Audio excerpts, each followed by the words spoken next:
The spice made them relive their worst memory, then disappear.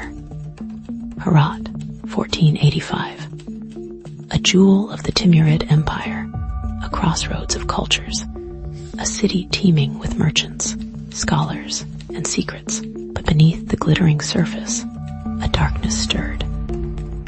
It began subtly, whispers in the caravanserai, hushed conversations in the bustling bazaars. Travelers, weary from their journeys along the Silk Road, were vanishing, not in the clutches of bandits or desert storms, but from their locked rooms, leaving behind only bewildered companions and a lingering scent, a strange, cloying sweetness, like overripe dates mixed with something metallic. The local Qazi, a man named Omar, initially dismissed it as desertion or unpaid debts. But when a respected Persian cartographer, known for his meticulous charts and unflappable demeanor, disappeared after exhibiting a peculiar agitation, a seed of unease began to sprout in Omar's mind. The cartographer had been seen purchasing a rare spice, said to be imported from the far reaches of India, from a secretive apothecary named Farid. Could this spice, and Farid himself, hold the key to these unsettling disappearances? Omar, a man of law, but also of keen observation, began his investigation with Farid. The apothecary's shop was a labyrinth of dried herbs, bubbling concoctions, and jars filled with strange and unidentifiable ingredients. Farid, a wiry man with eyes that seemed to hold centuries of knowledge, claimed innocence, insisting the spice, called Remembrance Bloom, was merely a potent memory enhancer, used by travelers to recall forgotten routes and bartered prices. He admitted selling it to the cartographer, but swore he knew nothing of his disappearance. Omar, unconvinced, pressed further. He discovered that several other vanished travelers had also purchased the spice from Farid, but each had acquired it under different pretenses. One for remembering a lost love, another for recalling a debt owed, and a third to relive a moment of past glory. This inconsistency, this tailored appeal to their deepest desires and regrets, felt deliberately manipulative. And then there was the matter of the spice itself. When Omar sampled a minuscule amount, a fleeting image flashed through his mind. A childhood transgression he'd long suppressed, a moment of cruelty towards a pet bird. The experience was unsettling, but ultimately harmless. Or was it?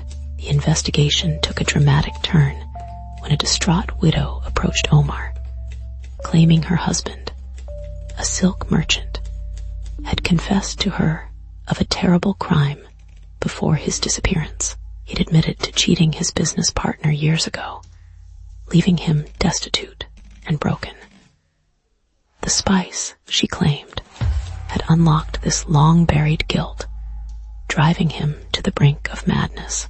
Omar, now convinced that Remembrance Bloom was more than just a memory enhancer, ordered Farid's shop to be searched.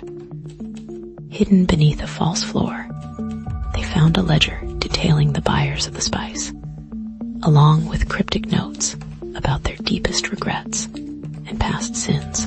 But more disturbingly, they discovered a complex distillation apparatus capable of extracting not just memories, but something far more sinister from the human mind, the very essence of their guilt.